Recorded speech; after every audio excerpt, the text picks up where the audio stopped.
What if everything you believed about your family turned out to be a lie? Stay with me, because this story will take you where love, loyalty, and betrayal collide in the most unexpected way.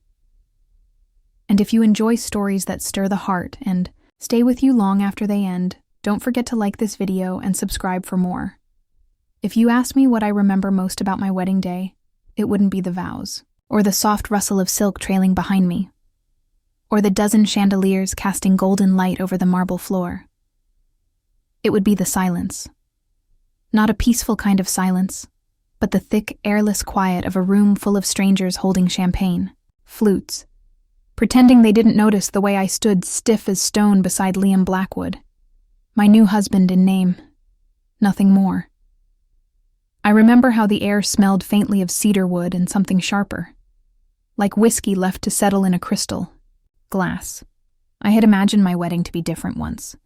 Not that I ever dared to dream big, but I had allowed myself one harmless wish when I was a little girl, standing on my tiptoes in our tiny kitchen, watching my mother hum a lullaby while kneading bread dough. "Someday, Evelyn," she used to say, smiling over her shoulder, "you'll marry for love." I swallowed the ache in my throat as the officiant's voice faded into a polite round of applause. It sounded rehearsed, hollow, like someone had pressed play on a tape recorder. Liam didn't take my hand. He didn't even look at me. I couldn't blame him. This marriage wasn't his choice either.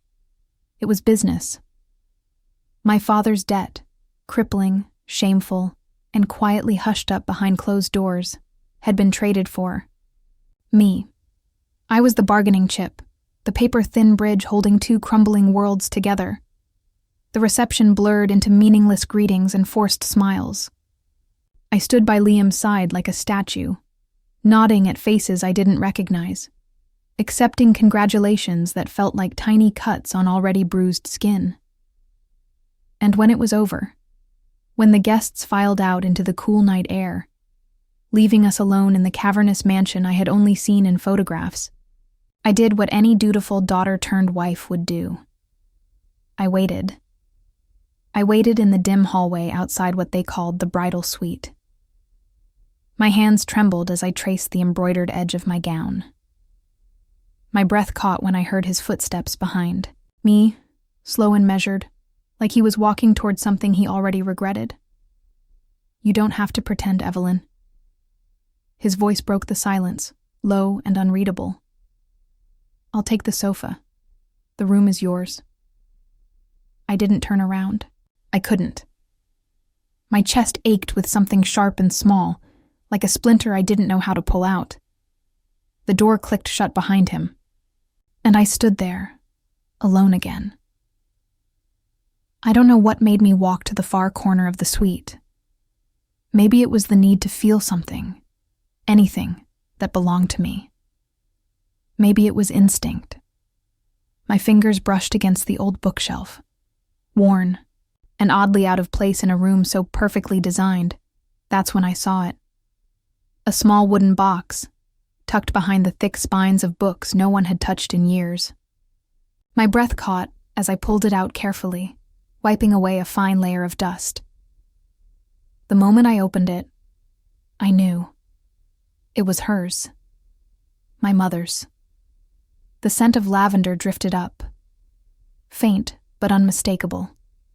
Inside, carefully folded, was a letter, yellowed at the edges, written in the familiar curve of my mother's handwriting. My hands trembled as I unfolded it. "Dearest Margaret Blackwood, there are debts that cannot be paid with money. I hope you understand why I kept my distance. I pray one day our children will not carry the weight we failed to set down." I froze.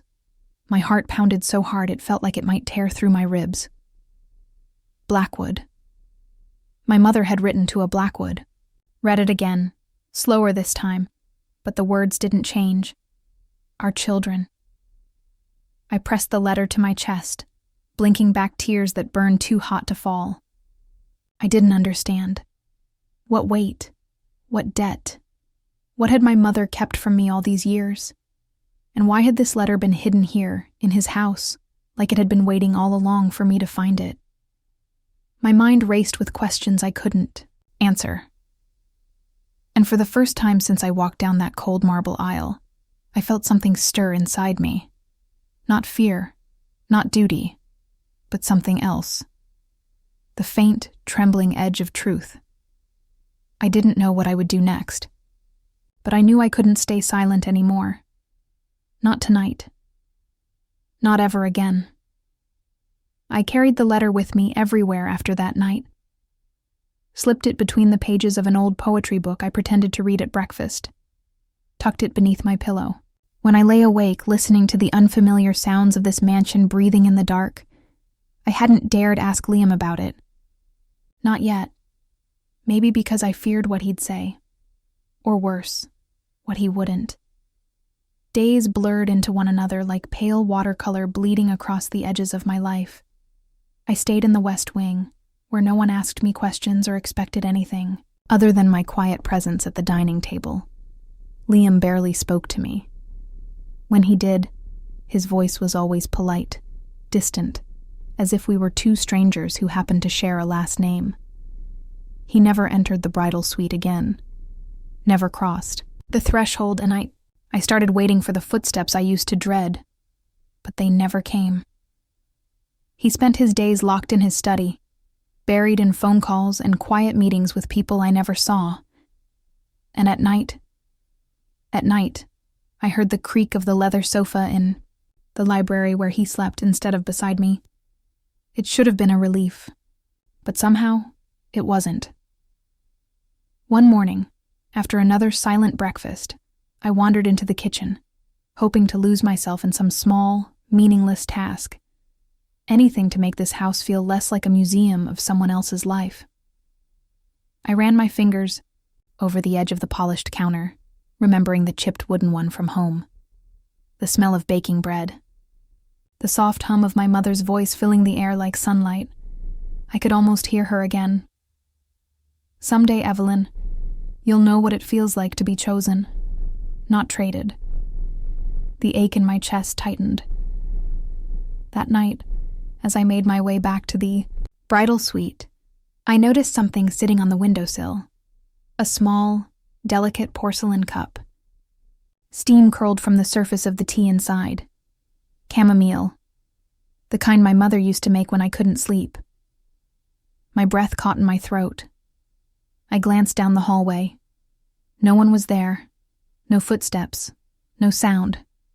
I wrapped my hands around the cup, the warmth sinking into my palms, anchoring me to something real for the first time in days.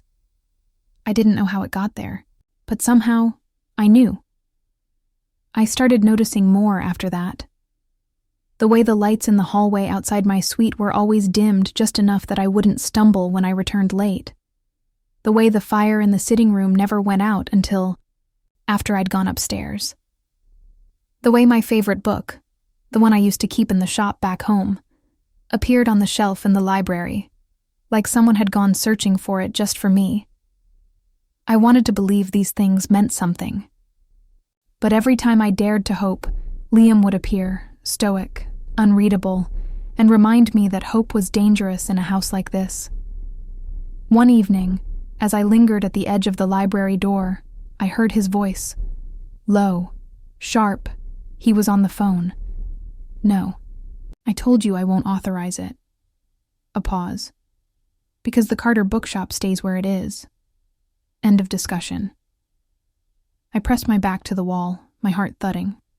No one had mentioned the shop since the wedding. I had assumed it was gone. Sold or shuttered to cover my father's debts. But it wasn't. Liam had kept it open. Without telling me. Without asking for thanks. I swallowed hard, gripping the edge of my sleeve. Why? Why would a man who barely looked at me protect something I loved without expecting me to know? I wanted to step into the room, to ask him, to confront the silent wall he'd built between us. But my feet refused to move. I stayed there until the conversation ended, until the light in the library flickered off and Liam passed by me without a word, not noticing how my hands trembled at my sides. That night, I sat at the window with the letter in my lap, staring out at the empty garden below. I ran my fingers over the ink, tracing my mother's words again and again, searching for something, anything, that could explain why Liam Blackwood, the man I had married out of duty, would care enough to leave tea by my door or save the one, place that still felt like home. I thought of asking him, but the words tangled in my throat like thorns. Instead, I did the only thing I knew how to do. I folded the letter carefully, placed it back in its box, and slid it under the bed. Not because I was ready to forget, but because I knew, deep down, that whatever truth lay hidden between us, I wasn't strong enough to face it. Not yet. It started with a phone call I wasn't meant to overhear. I hadn't meant to listen. I'd only wandered downstairs that morning, hoping the fresh air on the terrace might clear my head. The house felt smaller by the day, its quiet halls tightening around me like the laces of a corset pulled too tight. I longed for something simple. Sunlight on my face, the smell of fresh bread, the sound of my mother humming in the kitchen. But when I stepped past the library door, I heard my father's voice. Sharp, low, and frantic. No.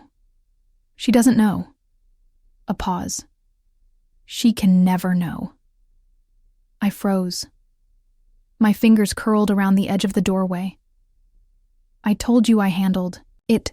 That family owes us nothing now. Do you understand me? Nothing. The blood drained from my face. I knew that tone. I'd heard it all my life. The voice my father used when he was hiding something, when he was trying to cover a truth too ugly to face.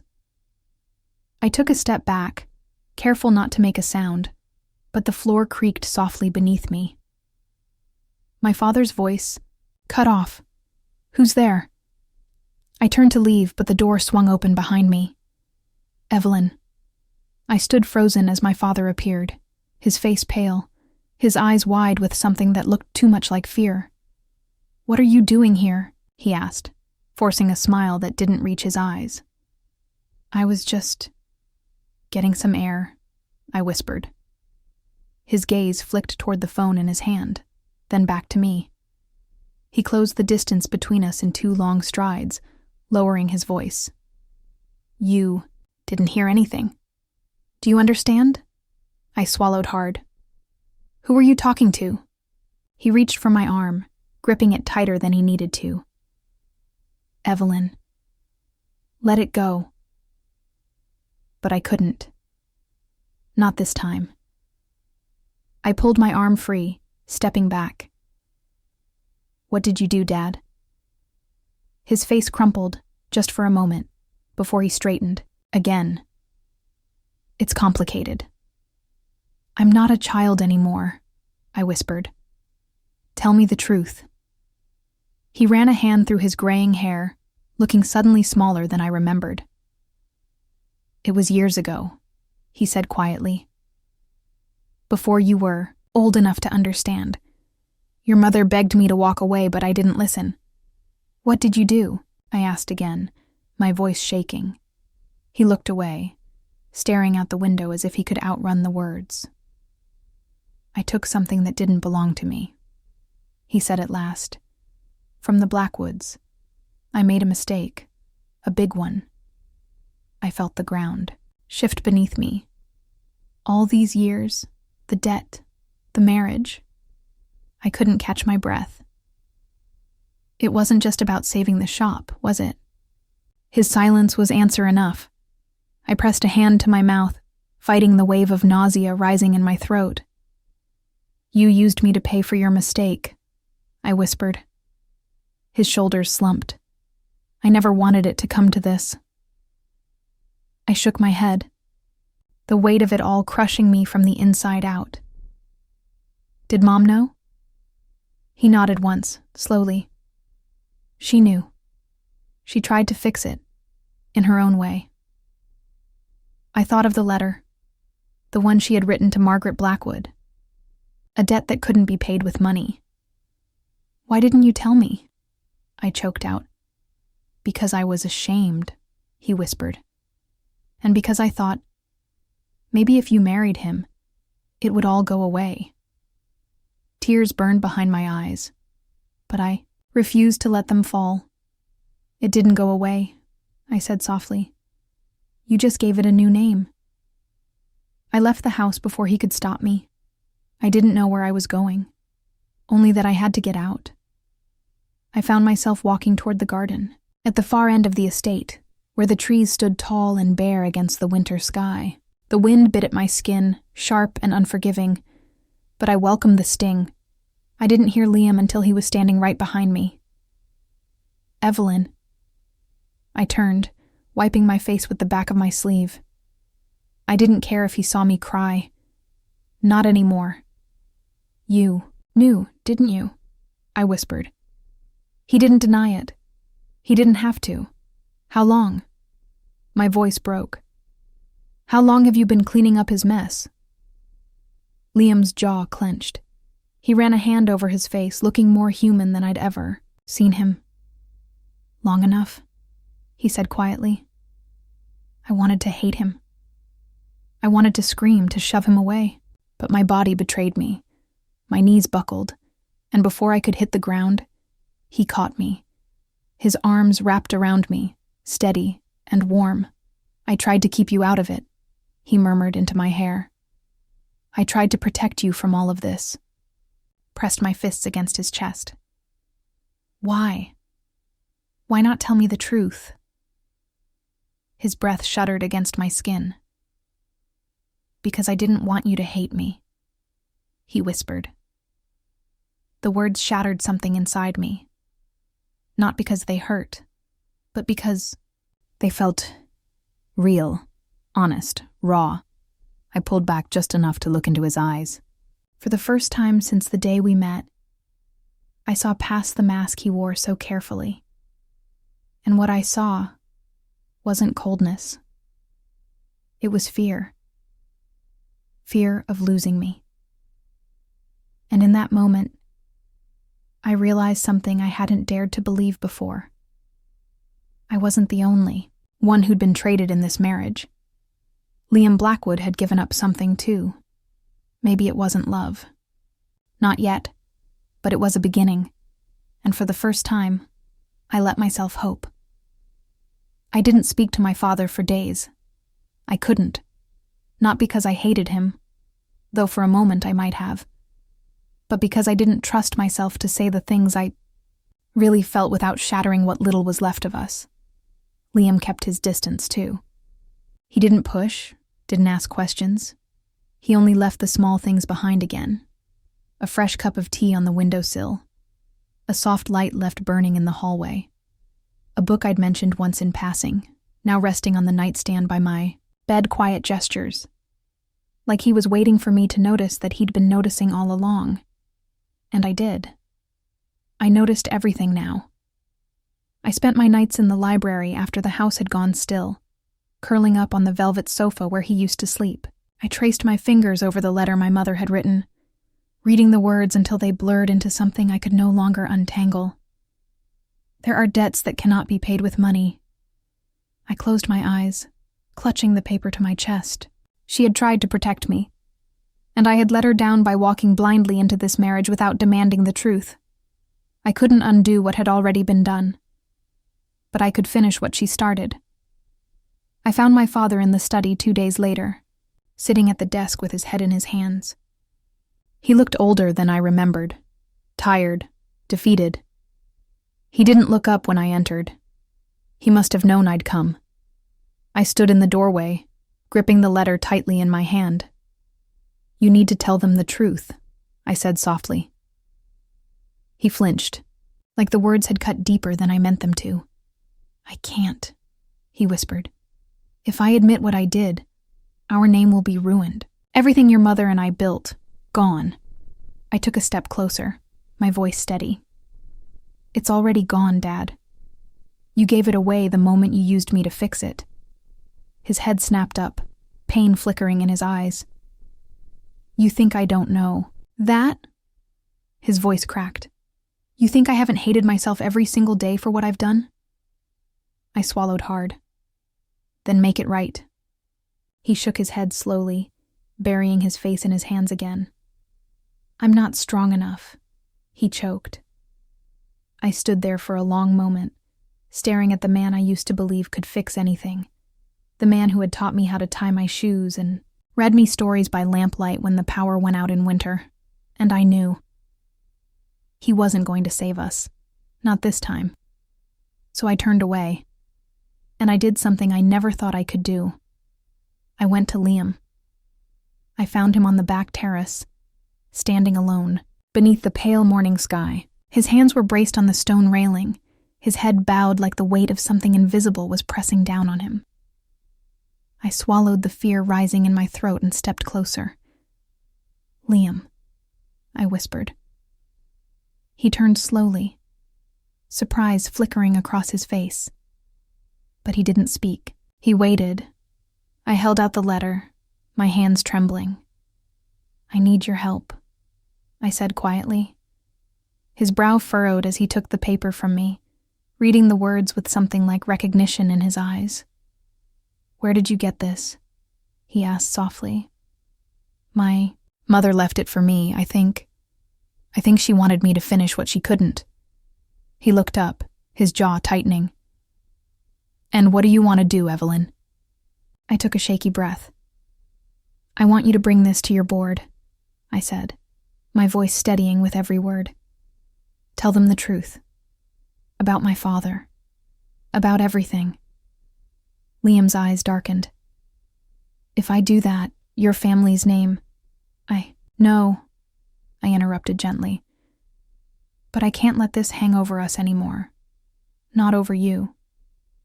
Not over me."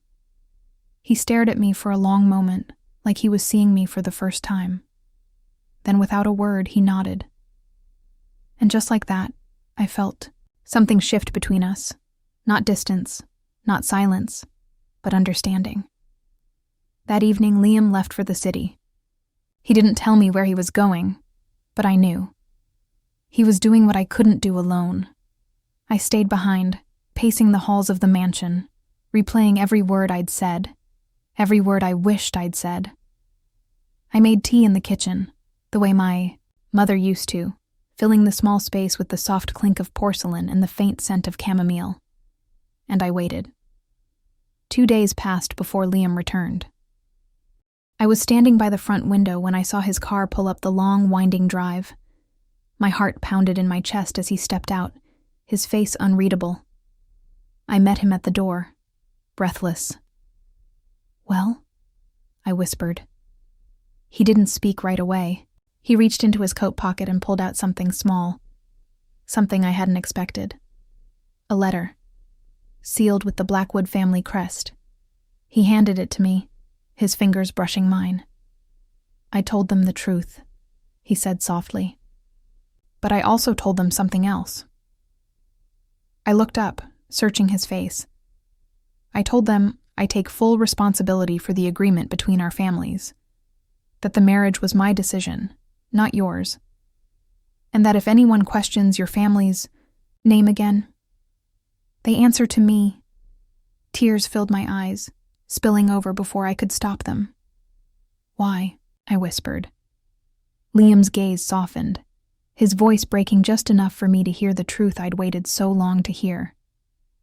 "Because I'm not going to let you carry this alone, Evelyn. Not anymore." It was a strange thing, waking up in this house the next morning and feeling like I could finally breathe again. Not because anything had really changed. The walls were the same. The silence still wrapped around me like a second skin. But something in the air felt lighter, as if all the heavy things that had hung between us had finally begun to settle. Liam was gone when I came downstairs. No note. No message. But somehow, I didn't feel abandoned this time. I felt trusted. So I did something I hadn't done in weeks. I walked into the kitchen and made tea. Not just for me. For both of us. The kettle hissed softly as the steam rose, curling into the air like a memory I hadn't touched in years. I set 2 cups on the small table by the window. just like my mother used to do when she waited for my father to come home from the shop. I could almost hear her voice again. Sometimes you have to show people where home is, Evie. Sometimes they forget. I sat there for a long time, watching the steam disappear into the morning light.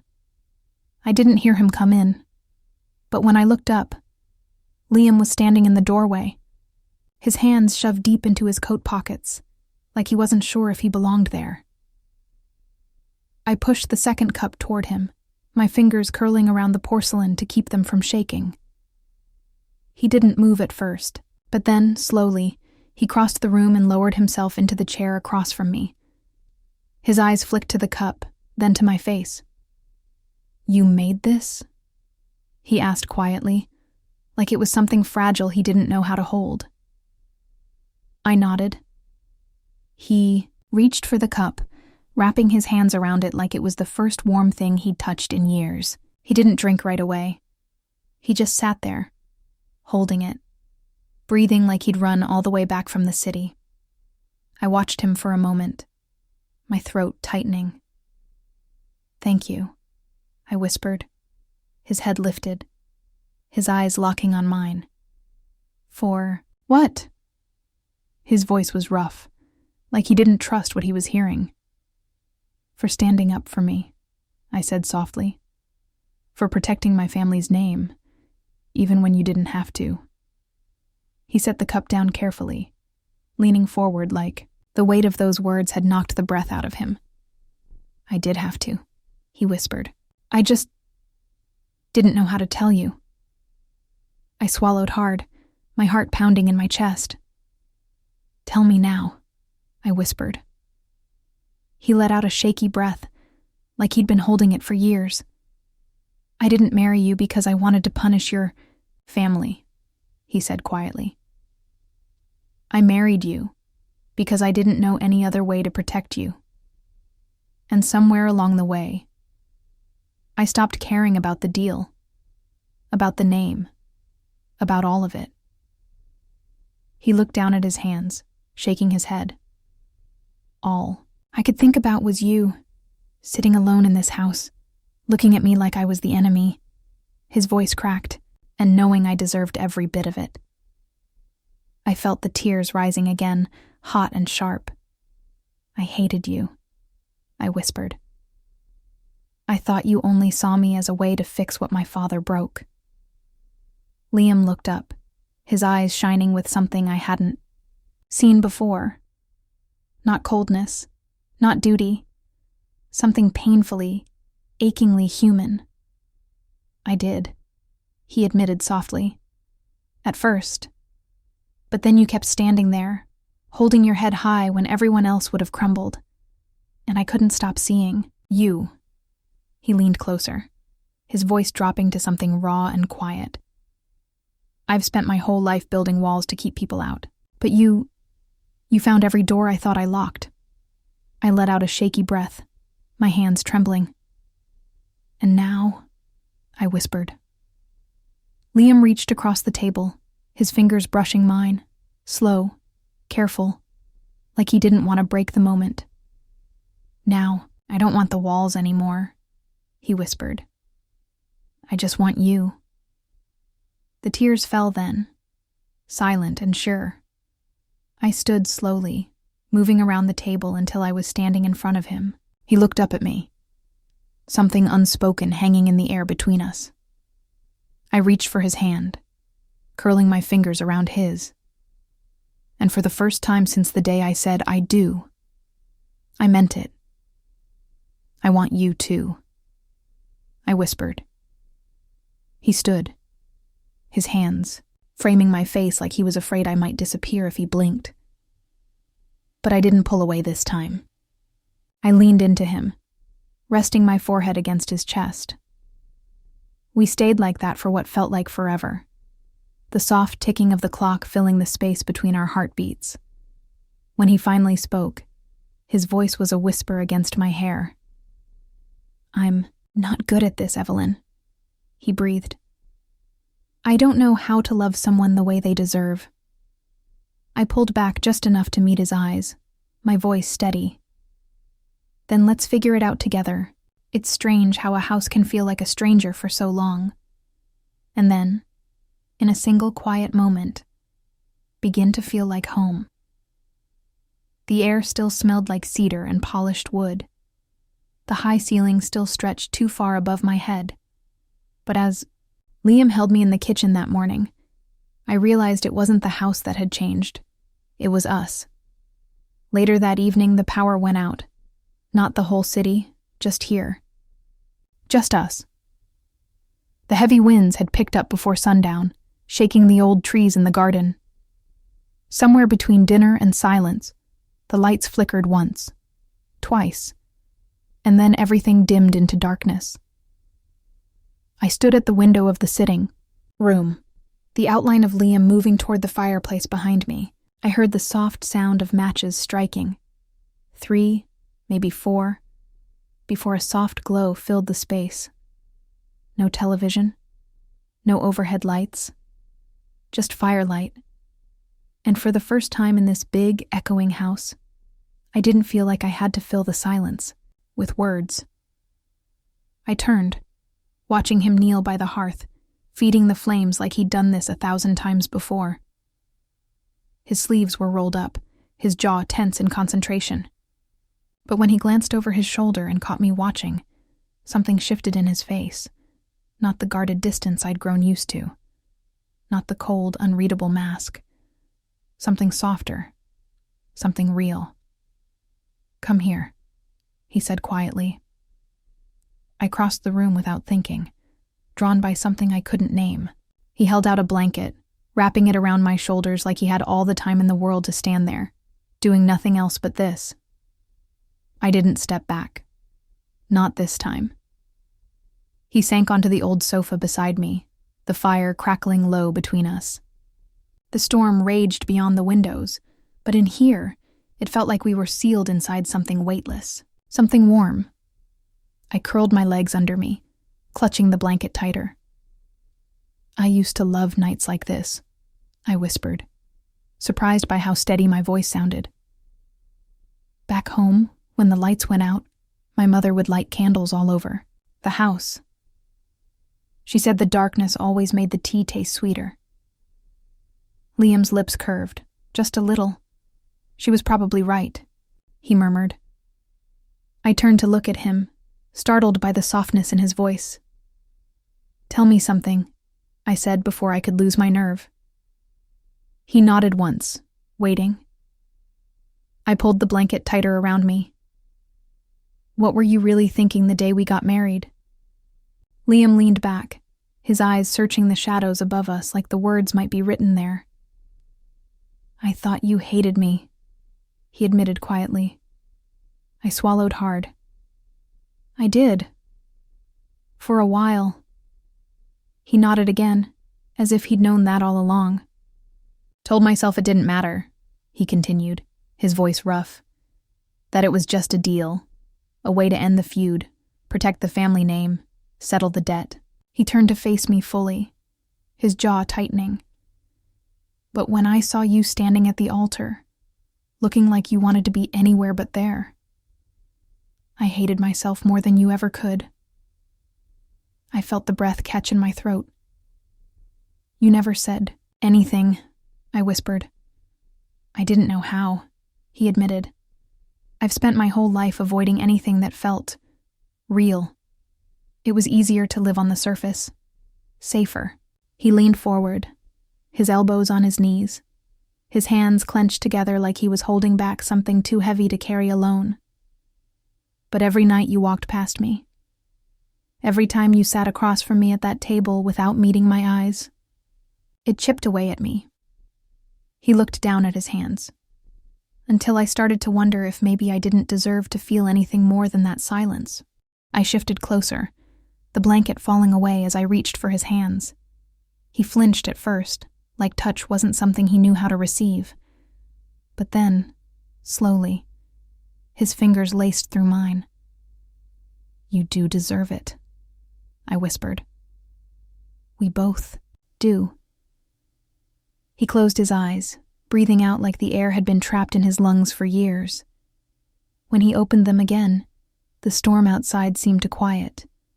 Or maybe it was just that I wasn't listening to it anymore. All I could hear was him. I don't know how to be the man you deserve, he whispered.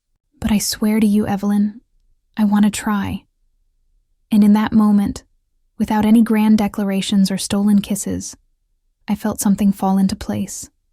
Not perfectly, not all at once, but like the beginning of something worth building.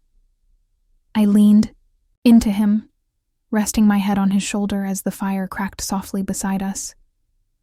We didn't speak again that night. We didn't need to.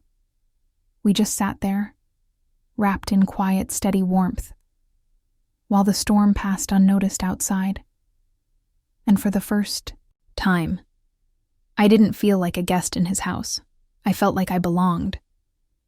When the call came 2 mornings later, I already knew what it would be. I had felt it in my chest the night before, lying awake in the dark, listening to Liam breathe beside me for the first time. He had stayed, without a word, without any kind of ceremony or agreement. He had stayed.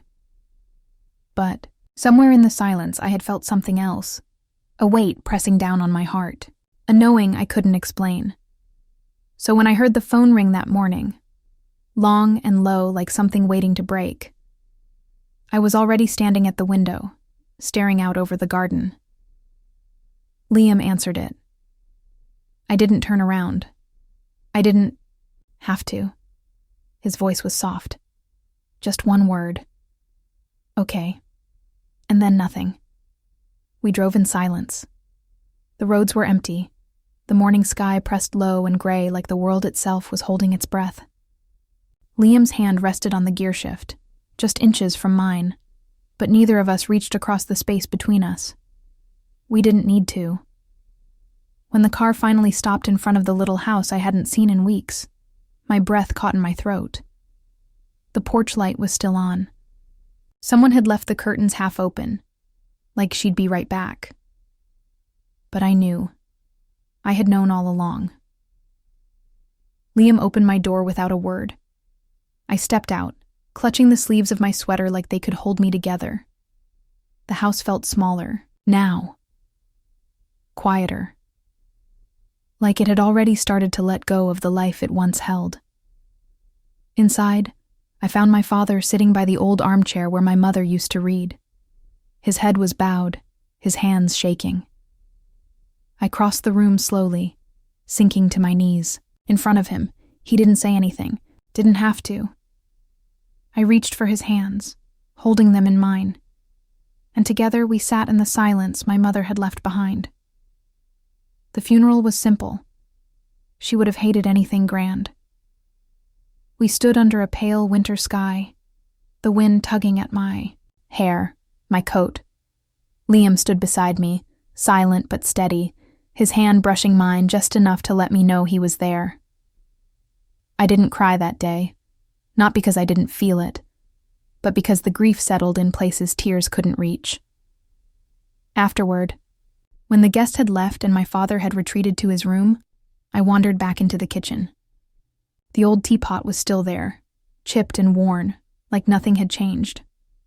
I reached for it on instinct, filling it with water, lighting the old stove the way my mother used to. The hum of the flame filled the quiet, wrapping around me like her voice once did. I didn't hear Liam come in, but when I turned, he was there, leaning against the doorway, watching me with something too soft to name. I poured 2 cups without a word, setting them on the little table by the window. I sank into the old wooden chair, wrapping my hands around the porcelain. Liam sat across from me, the silence stretching wide and full between us. I reached for the small wooden box I had brought from the mansion, setting it on the table. Liam's breath caught softly as I opened it again, pulling out the letter my mother had written all those years ago.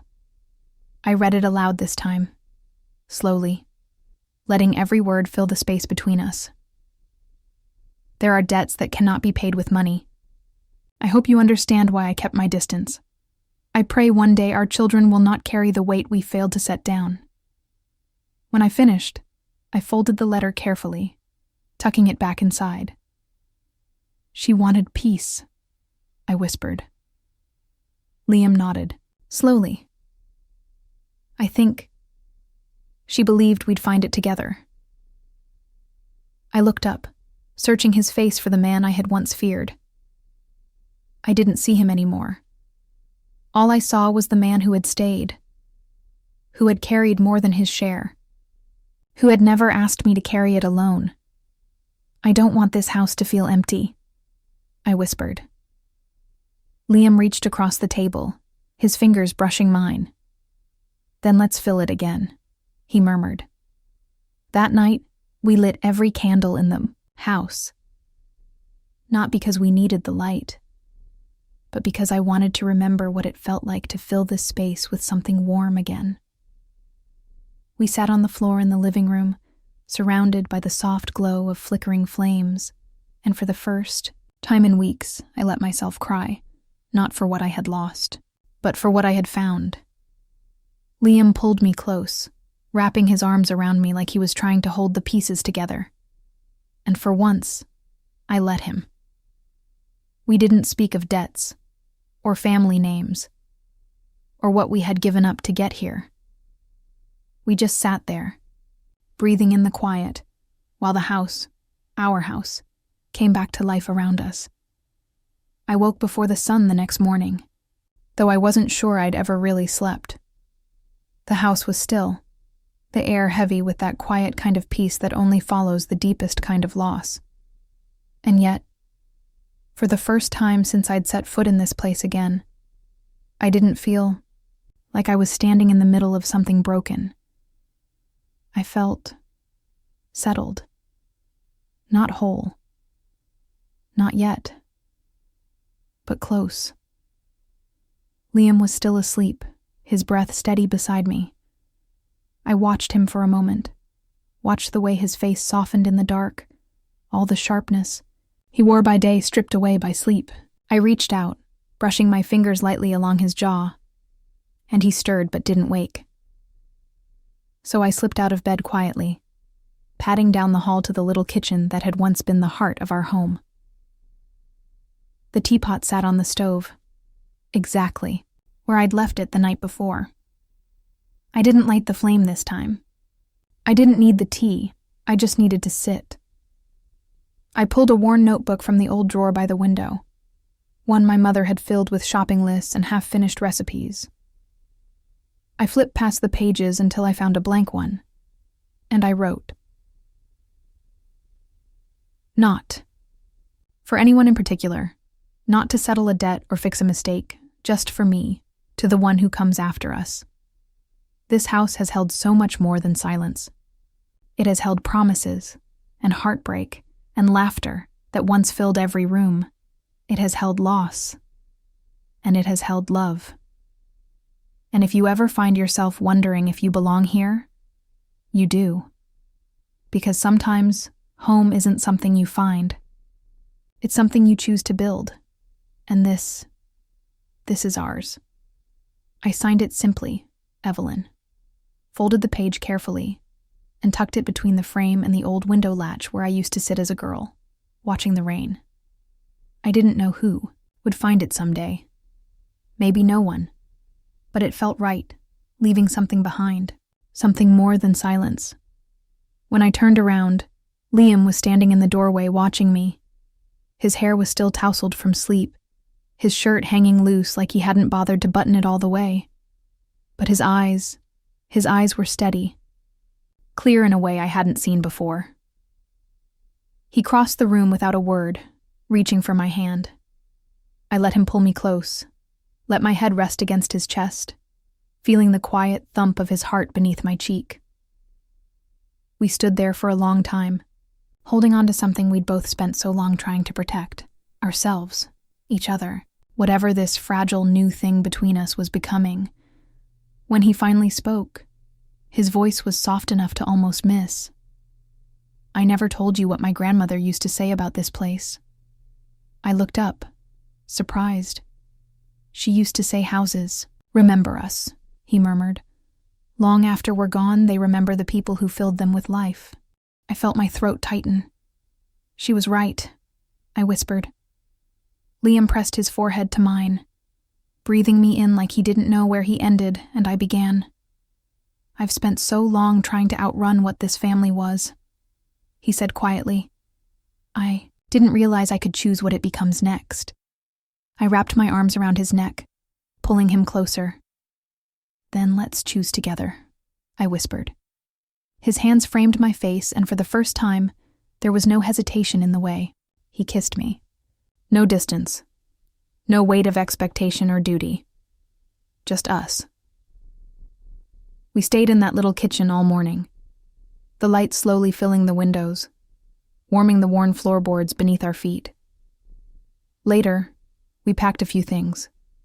The letter from my mother, the small box of memories, and the old teapot that had weathered every storm with us. We didn't need much. Not anymore. Before we locked the door behind us, I stood by the window one last time, running my fingers over the edge where I had tucked the letter away. Liam slid his arm around my waist, resting his chin on my shoulder. "Ready?" he whispered. I nodded, and together we stepped out into the morning light. We didn't go back to the mansion.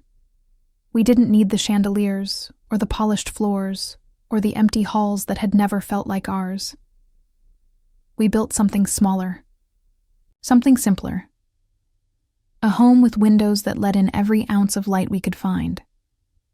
A home filled with quiet laughter, warm cups of tea, and the steady hum of a life we chose, every day, to build together. And every now and then, when the house settled in the stillness of the evening, I would sit by the window with a notebook in my lap and write something down. Not because I needed to leave anything behind, but because I had learned that sometimes the smallest stories are the ones worth remembering, and ours was just beginning. If this story touched your heart, take a moment to give it a like. Every click helps us share more moments like this with people just like you. And if you don't want to miss the next journey we share together, make sure to hit that subscribe button and stay with us for more stories of love, hope, and second chances.